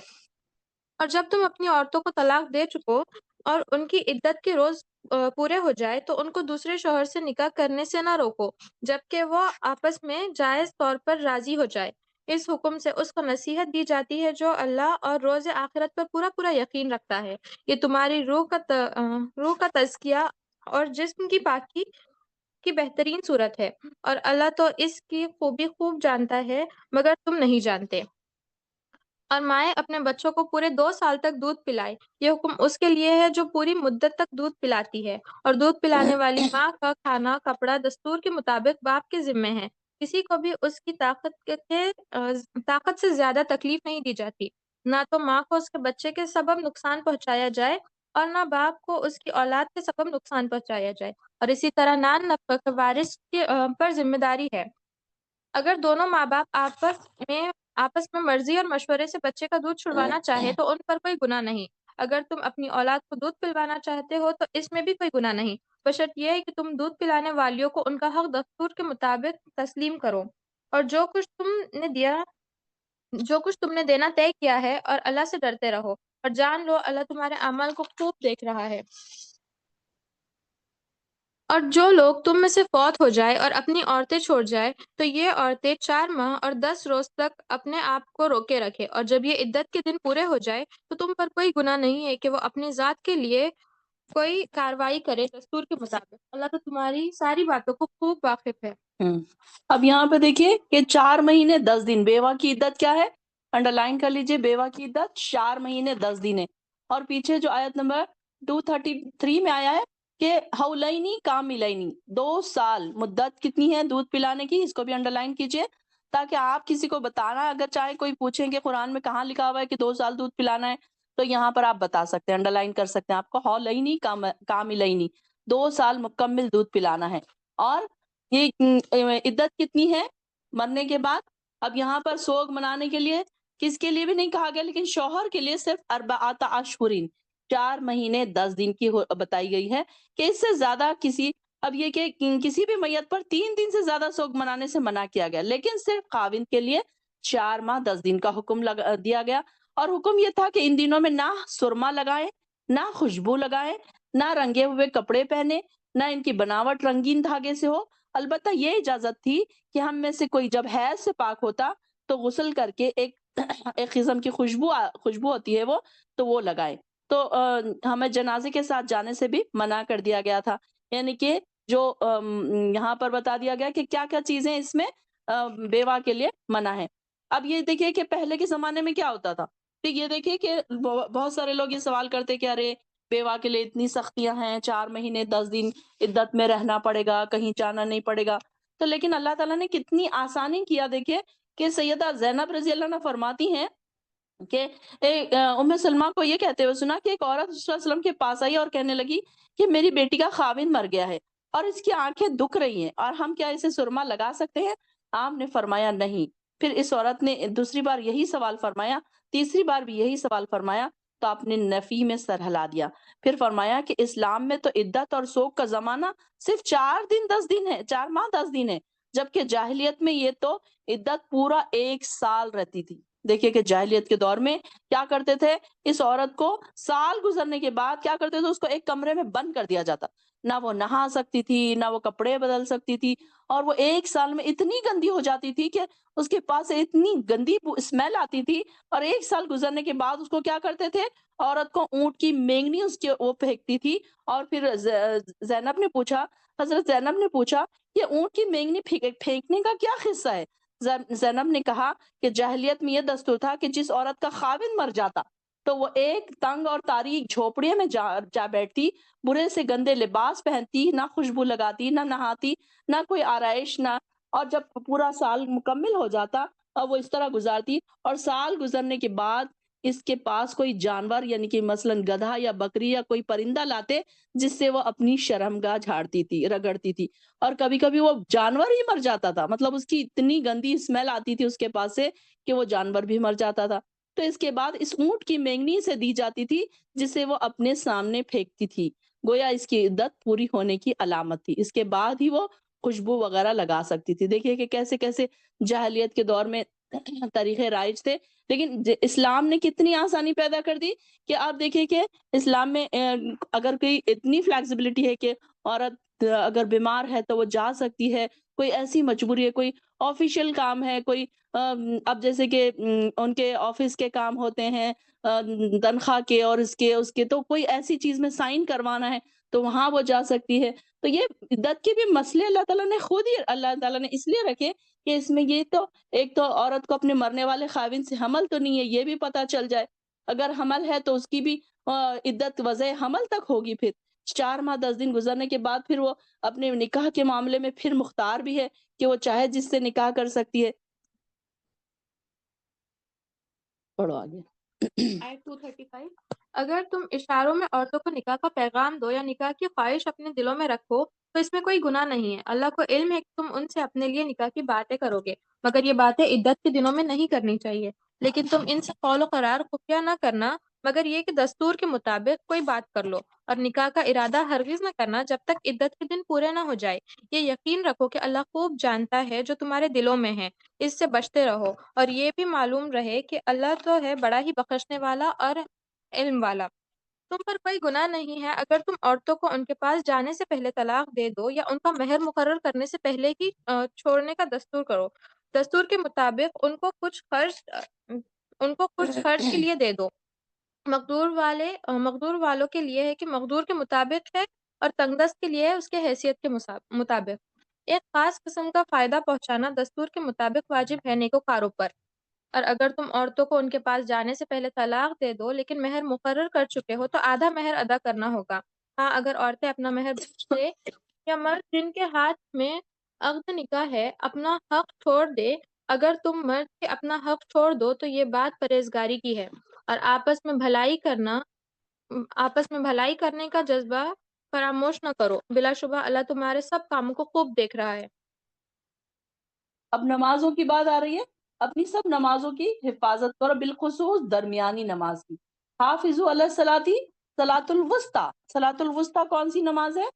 عصر کی نماز، یہاں پر عصر کی نماز کی خاص طور سے حفاظت کی بات کہی جا رہی ہے۔ نماز وسطیٰ سے مراد عصر کی نماز ہے، کیونکہ یہ ایک حدیث میں آپ صلی اللہ علیہ وسلم فرماتے ہیں کہ جس کی عصر کی نماز قضا ہو گئی گویا اس کا گھر بار مال اور اسباب سب کچھ لٹ گیا۔ یہ یہاں پر یعنی کہ دنیاوی مشاغل میں انسان بہت زیادہ بزی ہوتا ہے نا وہ وقت میں، تو اس لیے اس وقت کی زیادہ اہم بات بتائی جا رہی ہے، اور پھر آگے یہ بھی بتایا جا رہا ہے کہ اگر تم حالت خوف میں ہو وقوموا للہ قانتین، اور ادب سے کھڑے ہو جاؤ اللہ کے آگے، الگ ادب سے کھڑے ہونے کی بھی بات کہی جا رہی کہ دیکھیے کہ ہم نماز میں کھڑے ہوتے ہیں تو کبھی اپنے دوپٹے کو صحیح کر رہے ہوتے ہیں، کبھی شرٹ کو صحیح کر رہے ہوتے ہیں، کبھی ہل رہے ہوتے ہیں، کبھی کچھ اور چیزیں سوچ رہے ہوتے ہیں، تو یہ نہیں، بلکہ ہم جب کھڑے ہو رہے ہیں اللہ کے سامنے تو یہ ضرور سوچیں کہ ہم کس کے سامنے کھڑے ہیں، رب العالمین کے۔ آپ دیکھیے کہ کوئی اگر کوئی بڑا آدمی ہے اس کے پاس آپ جا رہے ہیں، کھڑے ہو، آپ ادھر ادھر دیکھ رہے ہیں، اپنے کپڑوں کو درست کر رہے ہیں تو کیسی بے ادبی لگتی ہے نا، تو یہاں تو رب العالمین یعنی تمام جہانوں کا رب ہے، اس کے سامنے ہم کھڑے ہیں، وہ ہمیں دیکھ رہا ہے۔ یہ جب ہم نماز کے لیے کھڑے ہو نا تو یہ ضرور سوچیں کہ اللہ رب العزت ہمیں دیکھ رہا ہے، ہمیں سن رہا ہے، ہم اللہ سے بات کر رہے ہیں، ہم اللہ کو کچھ کہہ رہے ہیں، اور ہم اس کے سامنے کھڑے ہیں تو ہم کو کتنا ادب سے کھڑے ہونا چاہیے۔ اور پھر آگے یہ بھی بتایا جا رہا ہے کہ اگر تم حالت خوف میں ہو تو چاہے پیدل ہو یا سوار ہو، جیسے بھی ہو ممکن ہو نماز ادا کر لو، اور جب امن میسر آ جائے تو اللہ کو اسی طریقے سے یاد کرو جس طریقے سے اللہ تعالیٰ نے تمہیں سکھایا ہے، جسے تم پہلے نہ جانتے تھے۔ اب یہ کیا ہے؟ کون سی نماز ہے یہ؟ نماز خوف۔ یہاں پہ نماز خوف کا بھی طریقہ بتایا۔ نماز دیکھیے کہ کسی حال میں معاف نہیں ہے۔ جب یہ لوگ جنگوں میں ہوتے تھے اس وقت میں بھی ان کو نمازوں کی فلیکسیبلٹی نہیں دی گئی کہ چلو تم چھوڑ دو، چلو تم جنگ کر رہے ہو تو تم چھوڑ دو۔ ہم تو چھوٹی چھوٹی باتوں پر نمازیں چھوڑ دیتے ہیں نا، ہم بازار میں چلے گئے نماز چھوڑ دی، کسی کے وہاں ملنے چلے گئے نماز چھوڑ دی، راستے میں کوئی ایسی دور چلے گئے جہاں پر راستے میں نماز نہیں ملی، چھوڑ دی نماز۔ ہم بہت ہی ایزیلی نماز، ہم سوچتے ہیں نا کہ بہت لوگوں کو میں نے سنا ہے کہ کہتے ہیں کوئی بات نہیں ہم قضا پڑھ لیں گے۔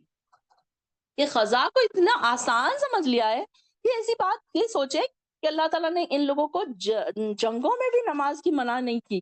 دیکھیے کہ نماز خوف وہ لوگ کیسے پڑھتے تھے کہ جب جنگیں ہوتی تھی تو وہ کیا کرتے تھے، آگے کی ایک جو لائن ہوتی تھی وہ لوگ دشمنوں سے وہ لڑتے تھے، اور پیچھے کی جو لائن ہوتی تھی وہ لوگ کیا کرتے تھے، اپنی جماعت بناتے تھے، اور وہ پیچھے جماعت بنا کر وہ ایک امام ہوتا تھا، ان کو ایک رکعت پڑھا تھا، وہ فوراً ایک رکعت پڑھ کے آگے کی رو میں آ جاتے تھے، اور وہ جو جنگ لڑ رہے تھے وہ فوراً اس کے پیچھے آ جاتے۔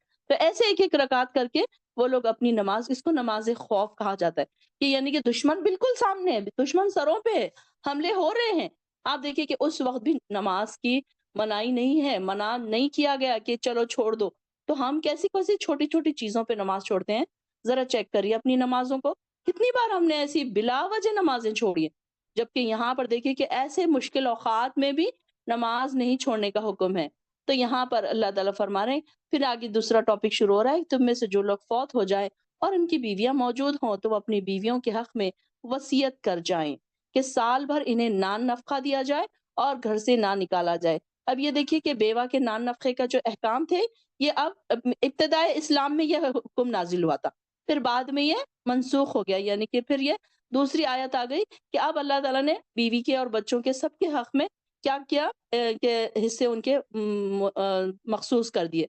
اب پہلے اسلام میں کیا ہوتا تھا کہ مرتے وقت مرد اپنی بیوی کے متعلق ورثہ کو ایسی وصیت کر کے جاتا تھا کہ بعد میں جب بیوہ کی عدت 4 ماہ 10 دن مقرر ہوگی، پہلے نہیں تھی، پہلے 1 سال تک کیا کرنا پڑتا تھا کہ اپنے شوہر کے گھر والوں کے ساتھ ہی رہنا پڑتا تھا، اور وہ ان کا کھانا اور پینا دیکھتے تھے، تو وہ ان کو تنگ نظری سے دیکھتے تھے، کھلاتے تھے نہیں کھلاتے تھے۔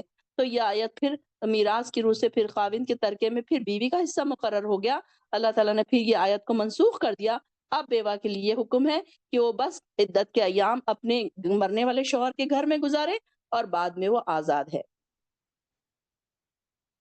لیکن اگر ان عورتوں کے ذہن میں اپنے لیے کوئی اچھی تجویز ہو یا خود گھر سے چلی جائیں تو تم پر کوئی گناہ نہیں، اور اللہ ہی صاحب اختیار اور حکمت والا ہے۔ اس طرح متعلقہ عورتوں کو معروف طریقے سے کچھ دے دلا کر رخصت کرنا چاہیے، اور یہ بات پرہیزگاروں کے لیے انتہائی ضروری ہے۔ اللہ تعالیٰ اسی انداز سے اپنے احکام صاف صاف بیان کرتا ہے، امید ہے کہ تم سمجھ بوجھ سے کام لو۔ اب یہ دیکھیے کہ کوئی یہ نہ کہے کہ ارے اسلام میں یہ ہے ہمیں تو پتہ ہی نہیں تھا۔ اللہ تعالیٰ فرما رہے کہ کذالک یبین اللہ لکم الآیات لعلکم تعقلون، تاکہ تم عقل رکھو کہ ہر چیز اللہ تعالیٰ نے بیان کر دی۔ قرآن میں دیکھیں نا کیا کیا چیزیں آ گئی، سب احکامات ہم کو سورہ بقرہ میں آپ دیکھیں گے کہ ہر تھوڑی دیر کے بعد ایک احکام آ رہے ہیں، کہ دیکھیے حیض کے احکام آ گئے، وراثت کے احکام آ گئے، شادی کے احکام آ گئے، میاں بیوی کے احکامات آ گئے، جہاد کے آ گئے، ہجرت کے آ گئے، روزوں کے آئیں گے بھی انشاءاللہ، روزوں کے بھی ہم پڑھ چکے۔ تو وہ ساری چیزیں دیکھیے کہ سورہ بقرہ میں یہ سارے احکامات ہم کو نظر آئیں گے۔ تو یہ اللہ تعالیٰ فرما رہے کہ اب کوئی یہ نہ کہے کہ ہمیں تو پتہ ہی نہیں تھا، اب کوئی کسی کے پاس یہ حجت نہ قائم رہے کہ ہمیں اچھا یہ ایسے تھا ہمیں تو پتہ ہی نہیں۔ تو قرآن میں ساری چیزیں لکھی ہوئی، بس ضرورت کیا ہے کہ ہم قرآن کو سمجھ کر نہیں پڑھتے، اس کی تفسیر کے ساتھ نہیں پڑھتے۔ ہم ناظرہ پڑھ پڑھ کر 10 قرآن 20 قرآن کتنے قرآن ہم پڑھ چکے ہیں اب تک، لیکن ہم کو تو سمجھ ہی نہیں آئی کہ اللہ تعالیٰ فرما کیا رہا ہے، کیا آیتیں ہمارے سامنے ظاہر کر رہا ہے، کیا چیزیں ہمارے سامنے بیان کی جا رہی ہیں۔ اب یہاں سے ایک دوسرا ٹاپک شروع ہو رہا ہے کہ آپ نے ان لوگوں کے حال پر غور کیا جو موت کے ڈر سے اپنے گھروں سے نکل گئے، حالانکہ وہ ہزاروں کی تعداد میں تھے۔ اللہ تعالیٰ نے انہیں کہا مر جاؤ، اور وہ راستے میں ہی مر گئے۔ پھر اللہ تعالیٰ نے انہیں پیغمبر کی دعا کی وجہ سے زندہ کر دیا، یقیناً اللہ تعالیٰ لوگوں پر بڑا فضل کرنے والا ہے، اور لیکن لوگوں کی اکثریت اس بات کو نہیں جانتی۔ اب یہاں پر دیکھیے یہ جو لوگ تھے، اس آیت میں جہاد کا بھی مضمون شروع ہو رہا ہے، اور یہ بھی بتایا جا رہا ہے کہ لوگ کیا کرتے تھے، موت کے ڈر سے اب بھاگ جاتے تھے نا۔ تو یہ یہاں پر یہ ایک بتائی جا رہی ہے، زندگی اور موت تو صرف اللہ کے ہاتھ میں، چاہے تو تم گھر میں بھی چھپ کے بیٹھو تو وہاں پر بھی موت آئے گی۔ تو واقعہ کیا تھا وہ، کہ بنی اسرائیل کے کچھ لوگ کسی شہر میں رہتے تھے، وہاں طاعون کی وبا پھیل گئی تھی، بیماری جو ہوتی ہے نا، پلیگ کی بیماری جس کو کہا جاتا ہے۔ تو یہ وبا پھیل گئی، تو اب کچھ لوگوں نے مر جانے کے خطرے سے کیا کیا، اپنا بوریا بستر لپیٹ کر ہزاروں کی تعداد میں شہر سے نکل کھڑے ہوئے، اور سمجھے کہ اس طرح موت سے بچ جائیں گے۔ ابھی کسی منزل پر بھی نہیں پہنچے تھے کہ راستے میں ہی ان کو موت آ گئی ان کو، اور سب کے سب مر گئے۔ تو ممکن ہے وہ طاعون کے جراثیم سے ہی مرے ہوں۔ اللہ نے انہوں نے اللہ پر بھروسہ ہی نہیں کیا نا، بزدلی دکھائی، لہٰذا اللہ تعالیٰ نے سزا کے طور پر ان سب کو موت کی نیند سلا دی۔ تو یہاں پر یہ بتایا جا رہا ہے کہ اگر وہ اللہ کی تقدیر پر بھروسہ کرتے ہوئے اپنے ہی شہروں میں رہتے تو ممکن ہے ان میں سے کوئی بچ بھی جاتے۔ پھر کچھ مدت کے بعد یہ جو ایک پیغمبر تھے، حزقیل جو پیغمبر تھے، تو وہ موسیٰ علیہ السلام کے تیسرے خلیفہ تھے، ادھر سے گزرے، اور یہ انہوں نے دیکھا ان لوگوں کا حال، تو انہوں نے اللہ تعالیٰ سے دعا کی، تو اللہ تعالیٰ نے اپنی مہربانی سے پھر انہیں دوبارہ زندگی عطا کی۔ تو یہاں پر دیکھیے کہ جیسے کہ اب کورونا کے ٹائم دیکھیے کہ کورونا کے ٹائم کیا ہو رہا تھا، کہ سب لوگوں کو کہا جا رہا تھا کہ اپنی اپنی جگہ پہ رہو، گھروں میں رہو، باہر مت نکلو، لیکن لوگ کیا کر رہے تھے، ڈر کے مارے جہاں پر کورونا ہے وہاں سے چلے جا رہے تھے۔ تو ایسا نہیں ہے کہ جہاں پر ہے وہاں پر ہی لوگ سارے مرے، کئی جگہ پر ایک گھر میں دو تین لوگ مرے لیکن وہاں کے دوسرے لوگ بھی بچ گئے۔ تو جس کو اللہ تعالیٰ نے جس طریقے سے مارنا لکھا ہے تو وہ لکھا ہے، تو وہ پورا ہو کر ہی رہے گا۔ تو جہاد کا بھی یہی بات ہے کہ انسان اس آیت میں موت سے نہ ڈرنے کی بھی بات بتائی جا رہی، کہ انسان یہ سوچتا ہے کہ اگر میں جہاد میں جاؤں گا، جنگ کے میدان میں جاؤں گا تو میں مر جاؤں گا۔ تو اب یہ یہاں پر اگر وہ گھر میں رہے گا تو موت نہیں آئے گی۔ تو کئی لوگ ایسے ہیں کہ جنہوں نے جنگیں لڑی، اور بہت زیادہ انہوں نے جنگیں لڑی، اس کے باوجود بھی وہ گھر میں بیٹھے بیٹھے گھر میں ان کی موت ہوئی۔ تو یہاں پر اللہ تعالیٰ فرما رہے ہیں کہ زندگی اور موت صرف اور صرف اللہ کے ہاتھ میں ہے۔ چاہے وہ جہاد میں جانے والے کو بھی موت کے منہ سے بچا لے، اور چاہے تو گھر بیٹھے بیٹھے بھی موت اس کو دے دے، جہاں پر سے وہ بھاگ کھڑا ہوا تھا، چاہے جہاں پر بھی اس کو چاہے تو موت کی نیند سلا دے۔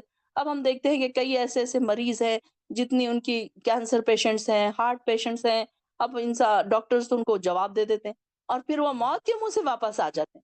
کئی لوگ وینٹیلیٹر سے واپس آ جاتے ہیں۔ تو اللہ تعالیٰ جن کو موت دینا چاہے تو وہ تو پھر اب دیکھیے کہ کئی گھرانوں میں ایسا بھی ہوتا ہے کہ ان کے گھروں میں بڑے بڑے ڈاکٹرز موجود ہیں، ہارٹ کے ڈاکٹر موجود ہیں، اور ان کو ہارٹ اٹیک خود ڈاکٹر کو آیا اور وہ فٹاک سے مر گیا۔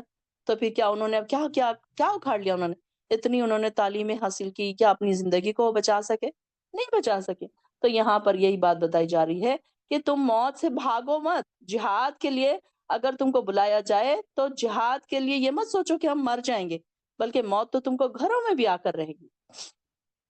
پھر یہاں پر دوسرا ٹاپک ہو رہا ہے من ذا الذی یقرض اللہ قرضا حسنا، کون ہے جو اللہ تعالیٰ کو قرض حسنا دے تو اللہ تعالیٰ اسے کئی گنا بڑھا چڑھا کر دے گا، اور اللہ ہی لوگوں کو تنگ اور رزق کو تنگ بھی کرتا ہے، کشادہ بھی کرتا ہے، اسی کی طرف تم لوٹائے جاؤ گے۔ اب یہ دیکھیے قرض حسنا کی کیسی کیا کیا چیزیں، قرض حسنا سے مراد کون سا قرض ہے؟ جو محض اللہ کی رضا کے لیے فقراء کو، اپنے قریبی رشتہ داروں کو، مساکین کو دیا جائے، اور ادائیگی کے لیے انہیں تنگ نہ کیا جائے، اور نہ ہی قرضہ دینے کے بعد انہیں جتلایا جائے۔ اب دیکھیے کہ کچھ لوگ کیسے کرتے ہیں کہ دینے کے بعد احسان بھی جتاتے ہیں کہ ہم نے تمہارا اتنا اس وقت مدد نہیں کی تھی، اور تم ہمارے ساتھ ایسے کر رہے ہو۔ اب وہ فلاں شخص تم کو بات نہیں کر رہا، سلام نہیں کر رہا، دیکھو ہم نے ان کو اتنی مدد کی ایسے برے وقتوں میں، اور یہ دیکھو ہم سے بات بھی نہیں کر رہے، ہم کو سلام بھی نہیں کرتے، سامنے سے گزرتے ہیں تو منہ ٹیڑھا کرتے ہیں، ایسے ہم بات کرتے ہیں نا۔ تو یہ کیا کہا جا رہا ہے کہ قرض حسنہ کیا ہے؟ کہ دینے کے بعد جتلایا نہ جائے، اور پھر ایسی کبھی کبھی ایسی تنگ دستی ہے، ادائیگی سے معذور ہے وہ، تو اسے معاف ہی کر دیا جائے۔ تو اللہ تعالیٰ کو قرض حسنہ دینے کا بات بتائی جا رہی ہے یہاں پہ، کہ ہم کیا کر رہے ہیں، وہ ہم اللہ کی بینک میں جمع کر رہے ہیں، اپنی نیکی جمع کر رہے ہیں۔ یہاں پر ہم جتنا بھی خرچ کریں اپنے آپ پر، ہم اگر برانڈز کے کپڑے لیتے ہیں، چپلیں لیتے ہیں، پرس لیتے ہیں، ہم نے اپنے اوپر خرچ کر دیا، وہ ختم ہو گیا، وہ اس کا کوئی نام باقی نہیں رہا۔ لیکن اگر آپ نے 100 روپے یا 1000 روپے کسی ایسے غریب مجبور انسان کو دے دیے اور پھر بعد میں اس کو معاف بھی کر دیا، تو وہ آپ کے لیے جمع ہو گیا، اللہ کی بینک میں جمع ہو گیا۔ وہ آپ کو بڑھا چڑھا کر اللہ تعالیٰ اتنا بڑھا چڑھا کے عطا کرے گا کہ جس کی آپ امید بھی نہیں کر سکتے۔ وہ 100 سے لے کر 700 تک اس کا بڑھ سکتا ہے، اور اس سے بھی زیادہ اللہ تعالیٰ اس کو دینے پر قادر۔ یہ آپ کی نیتوں پہ ڈیپینڈ ہے کہ آپ نے کس کو اور کیسے وقت میں مدد کی۔ تو یہ تھا نا کہ انسان کے دل سے دعا نکلتی ہے۔ کبھی کبھی آپ ایسے وقتوں میں کسی کی مدد کر رہے ہوتے ہیں کہ اس کے دل سے دعا نکلتی ہے کہ ارے اس نے مجھے ایسے وقت میں مدد کی تھی۔ تو یہاں پر یہ بات بتائی جا رہی ہے کہ اللہ تعالیٰ کیسے بڑھا کر دیتا ہے۔ ایک یہ کہ اللہ خالصتاً اس کی پھر رضا کے لیے دیا جائے۔ اب یہ نہ سوچے کہ ہاں میں دوں گی تو ذرا سب میرا نام بھی بن جائے گا، سب لوگ مجھے بڑا نیک سمجھیں گے، سب رشتہ داروں میں بھی میرا نام بن جائے گا، نہیں، بلکہ اللہ کی رضا مندی کے لیے دیا جائے اور دل کی پوری خوشی سے دیا جائے۔ اب دل تنگ پڑ رہا ہے، ارے ان کو دے دوں گی تو اب کیا ہوگا، اب میرا مہینہ کیسے چلے گا، اب یہ تو مانگنے ہی آ گئے، اب ان کو تو دینا ہی پڑے گا، نہیں، ایسے خیالات دل میں نہیں آنے چاہیے، بلکہ ایسے خیالات کے ساتھ خوشی خوشی کے ساتھ کہ جب میں کوئی مانگنے آیا ہے تو یہ سوچئے کہ اللہ تعالیٰ نے آپ کے لیے راستہ بنایا ہے۔ آپ اس کو دے نہیں رہے بلکہ آپ اللہ تعالیٰ کے پاس اپنی نیکیاں جمع کر رہے ہیں۔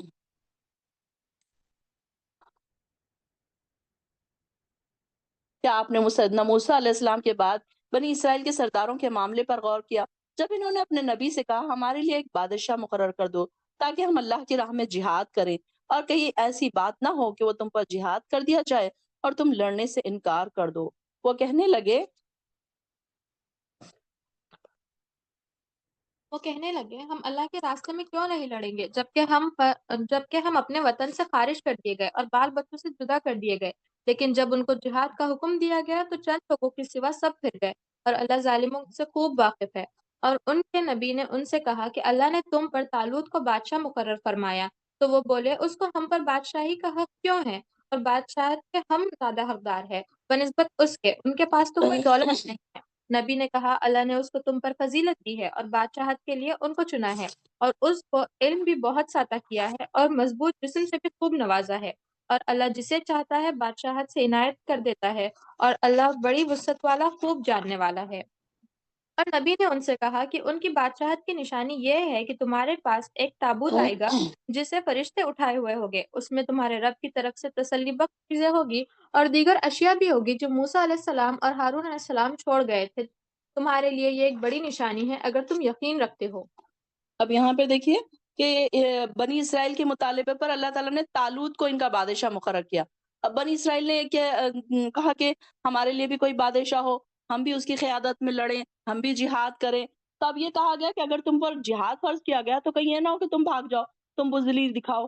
تو پھر جب انہوں نے کہا ان کے جو ان کے پاس نبی تھے، ان کے سموئیل نام تھا ان کا، تو یہ ہمارے لیے ایک بادشاہ مقرر کر دو، ان سے انہوں نے کہا کہ ہم اس کی قیادت کریں گے، اور ان کے اگر جنگوں کی ضرورت پیش آئی تو ہم جنگ کریں گے۔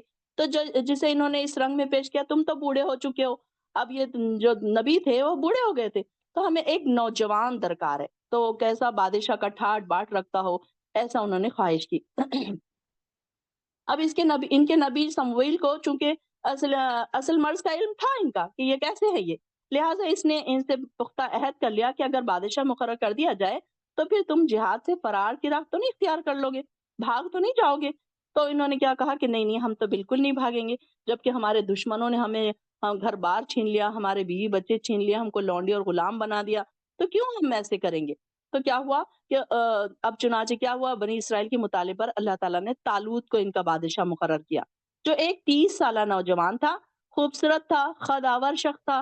اور اس پر اب یہ لوگوں نے کئی اعتراض کر دیے کہ طالوت کے پاس نہ تو مال ہے، نہ دولت ہے، نہ شاہانہ ٹھاٹ بھاٹ ہے، پھر بھلا یہ ہمارا بادشاہ کیسے بن سکتا ہے؟ تو اس سے تو ہم ہی اچھے تھے، بادشاہت کے زیادہ حقدار تو ہم تھے۔ اب ان کا کیا خیال تھا کہ جو کوئی بہت امیر آدمی ہو تو پھر وہی بادشاہ بن سکتا ہے۔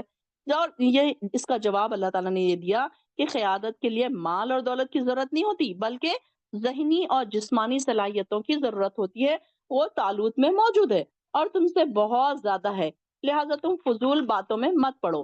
اب ان کے پاس یہ بھی بتایا گیا کہ اب اس کی نشانی کیا ہوگی، تابوت سکینہ ان کے پاس آئے گا۔ طالوت کے بادشاہ ہونے کی علامت کیا ہوگی کہ وہ تمہارے پاس وہ صندوق لائے گا جو تمہارے رب کی طرف سے تھا، اب یہ جو تابوت سکینہ تھا کیا تھا وہ؟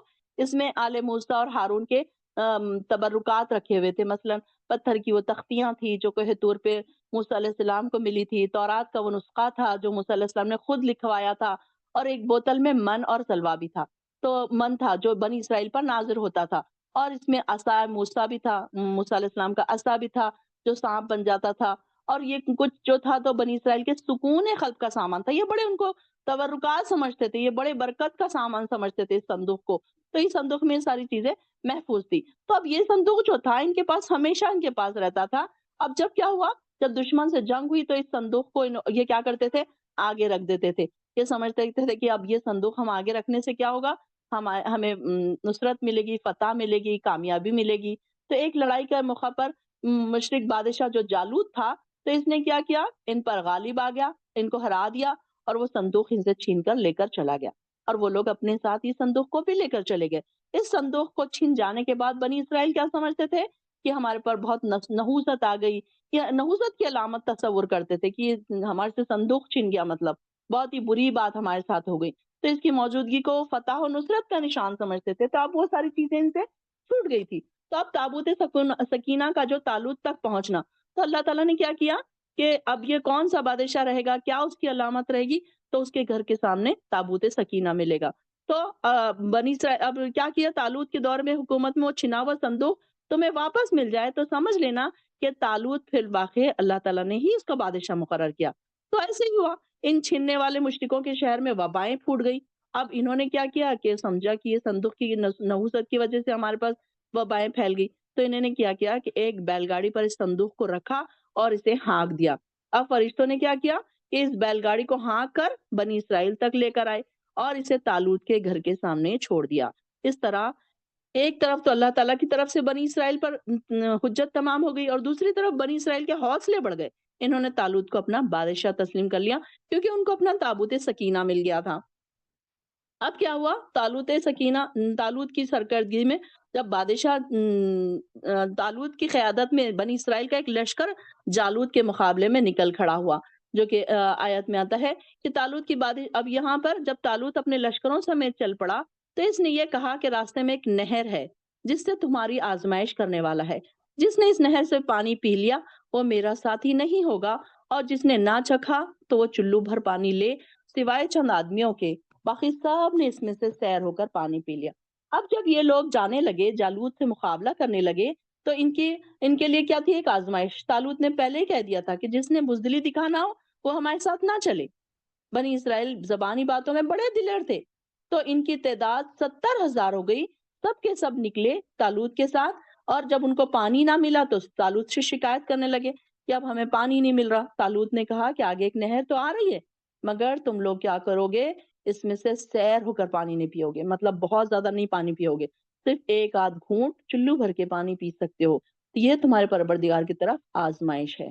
اگر تم اپنی پیاس میں برداشت بھی کر سکے تو لڑائی میں کیا کارنامہ سر انجام دو گے، یعنی کہ یہ آزمائش تھی کہ اگر تم چھوٹی سی تکلیف نہیں برداشت کر سک رہے تو وہاں پر کیسے برداشت کرو گے تم جنگوں میں، تو لہٰذا میں تو صرف اس آدمی کو ساتھ لے کر جاؤں گا جو اپنی پیاس کو برداشت کرے گا۔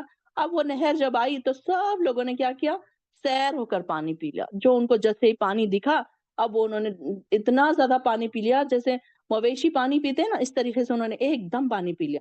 اب جب پانی پی لیا تو ان کے بدن ٹوٹنے لگے، تھوڑا سا فاصلہ چل کر گر پڑے، کہنے لگے اب ہمیں جالوت کے لشکر سے ہمت ہی نہیں رہی۔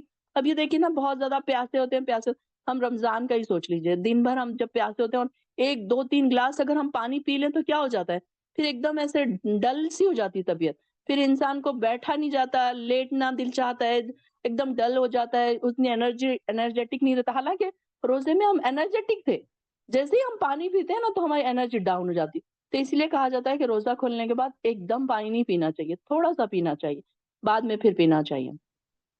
تو اب جن لوگوں نے اپنی پیاس کی برداشت کی تھی ان کی تعداد صرف کتنی رہ گئی، 313، اور یہ انہیں صبر کرنے والوں میں بوڑھے نبی سموئیل بھی تھے، سیدنا داؤد اور ان کے باپ اور ان کے 6 بھائی بھی شامل تھے۔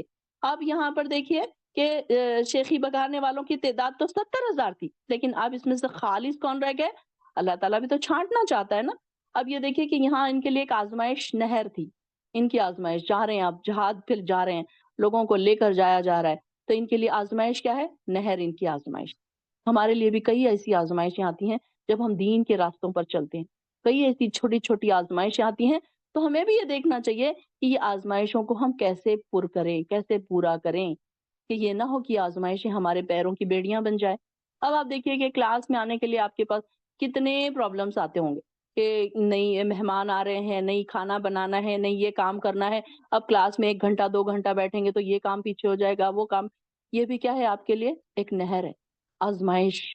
جیسے ہر ایک کے لیے کوئی نہ کوئی آزمائش نہر کی طرح ہماری زندگیوں میں بھی کوئی نہ کوئی آزمائشیں آتی رہتی ہیں جو اللہ کی طرف جانے سے ہمیں روکتی ہیں، جہاد کرنے سے ہمیں روکتی ہیں۔ یہ بھی آپ کا جہاد ہے نا، آپ کا اس کلاس میں بیٹھنا بھی جہاد ہے۔ تو آپ دیکھیے کہ کتنی مشکلیں کبھی کبھی آتی ہے کہ انسان چھوڑ ہی دیتا ہے، چلو چھوڑو آج کی کلاس میں چھوڑ دیتی ہوں۔ اور جو دوڑ دوڑ کر آتے ہیں تو کیسی آزمائشوں سے وہ لڑ کر آتے ہیں، پھر ان کو جہاد کا اجر ملتا ہے نا۔ آپ دیکھیے کہ یہاں بیٹھے بیٹھے آپ کو جہاد کا اجر مل رہا ہے، کتنی بڑی بات ہے۔ لوگ وہاں پر جنگوں میں گئے، انہوں نے اپنی قربانیاں دی، اپنے خون بہائے۔ آپ کو کیا کرنا ہے؟ صرف اللہ کی محفل میں آ کے بیٹھنا ہے۔ تھوڑی پریشانیاں تو آئیں گی، تھوڑے گھر کے کام ڈسٹرب تو ہوں گے، ایسا نہیں ہے کہ کسی کے ڈسٹرب نہیں ہوتے۔ کسی کی تھکان ہے، کسی کے گھر کے کام کاج ڈسٹرب ہو رہے ہیں، آگے پیچھے ہو رہے ہیں، لیکن یہ ساری چیزوں کو مینیج کرنا ہمیں آنا چاہیے۔ ایک مسلمہ عورت کو، مومنہ عورت کو یہ ساری چیزیں مینیج کرنا آنا چاہیے کہ میں اس کے ساتھ میں اپنے گھر کے کام کاج بھی مینیج کروں۔ تو یہ آزمائش ہمارے ساتھ بھی کہیں نہ کہیں ہے۔ یہ دیکھیے اب کیا ہوا کہ جب یہ گئے اور انہوں نے لڑے، اب اس میں یعنی ہر 2000 میں صرف 9 لوگ تھے۔ ان لوگوں کے حوصلے بھی بلند تھے، صبر کرنے والے تھے، توکل کرنے والے تھے، آپس میں کہنے لگے ہم تھوڑے سے ہی باقی رہ گئے تو کوئی بات نہیں، فتح اور شکست تو اللہ کے ہاتھ میں، زندگی اور موت تو اللہ کے ہاتھ میں۔ کئی بار ایسا ہوا کہ اللہ تعالیٰ نے تھوڑی سی جماعت کو بھی بڑی جماعت پر فوقیت دے دی، فتح دے دی۔ تو دیکھیے کہ یہی اللہ کے نیک بندوں کی علامت ہے کہ وہ اپنی ہمت اور سامان جنگ پر بھروسہ نہیں کرتے، بلکہ اللہ پر توکل، اس پر بھروسہ کرتے ہیں۔ تو سیدنا داؤد علیہ السلام اپنے بھائیوں میں سب سے چھوٹے تھے، بکریاں چراتے تھے، پھرتیلا جسم تھا، مضبوط اور چست بدن تھا، بہت اچھے نشانہ باز تھے، اور وحشی جانوروں بکریوں کے ریوڑ پر حملہ آور ہوتے تھے، پتھروں کے ذریعے ہی انہیں مار ڈالتے تھے۔ اور جیسے کہ گلیل جس کو ہم کہتے تھے نا کہ گلیل میں وہ پتھر رکھتے تھے اور جانوروں کو مار دیتے تھے، اتنے طاقتور اور جرات مند تھے۔ اگر کوئی درندہ ان کے ہاتھ آ جاتا تو اس کے نچلے جبڑے پر پاؤں رکھ کر اوپر کے جبڑے کو اس زور سے کھینچتے کہ اس کا جبڑا چیر کر رکھ دیتے تھے، ایسے طاقتور تھے۔ تو یہاں پر داؤد علیہ السلام کا ذکر آ رہا ہے۔ جب مقابلہ شروع ہوا تو جالوت خود سامنے آیا اور دعوت دینے لگا کہ کون ہے جو میرا مقابلہ کرے، اور وہ خود سارا کا سارا لوہے کی زرہ میں ڈوبا ہوا تھا، صرف اس کی آنکھیں، چہرہ اور آنکھیں اس کی کھلی تھی۔ تو داؤد علیہ السلام نے کیا کیا؟ راستے میں سے 2-3 پتھر اٹھا لیے تھے، اس غرض سے کہ اٹھا لیے تھے کہ آپ نے ایک کے بعد ایک اس کو تینوں کو گلیل میں رکھا اور اس سے جالوت پر حملہ کیا، جو اس کی پیشانی پر لگے اور اس کے سر کو چیرتے ہوئے پیچھے گدی تک نکل گئے، جس سے جالوت مر کر گر پڑا۔ اس واقعے سے جالوت کے لشکر کے حوصلے پست ہو گئے اور وہ سارے کے سارے بھاگ گئے وہاں سے، ڈر کے مارے۔ طالوت کے اس مختصر سے لشکر کو اللہ تعالیٰ نے فتح نصیب فرمائی، اور بعد میں بنی اسرائیل کا اس پر دیکھیے کہ یہ بادشاہ بن گئے، پھر ان کو بادشاہ بنا دیا۔ اس واقعے کے بعد طالوت نے کیا کیا؟ اپنی بیٹی کا نکاح کر دیا داؤد علیہ السلام سے، اور طالوت کے بعد پھر داؤد علیہ السلام ہی اس کے جانشین ہوئے۔ پھر اس کے بعد اللہ تعالیٰ نے نبوت سے بھی ان کو سرفرازاں۔ اس آیت میں اللہ تعالیٰ نے زمین کا انتظام برقرار رکھنے کے لیے، اب یہاں پر دیکھیے کہ اگر اللہ تعالیٰ اس طرح سے لوگوں کو، شرپسندوں کو ایک دوسرے سے الگ نہ کرتا، نہ ہٹاتا رہتا، تو زمین میں تو فساد ہی مچا رہتا۔ اگر اللہ تعالیٰ اپنے عالم پر بڑا فضل کرنے والا، یہ اللہ تعالیٰ کی آیات ہیں جنہیں ہم آپ کو ٹھیک ٹھیک پڑھ کر سناتے ہیں، اور بے شک آپ ان لوگوں میں سے ہیں جنہیں رسول بنا کر بھیجا گیا۔ وآخر الدعوانا الحمدللہ رب العالمین۔ یہاں پر ہمارا سیکنڈ پارہ ختم ہوتا ہے، الحمدللہ، باذن اللہ تعالی۔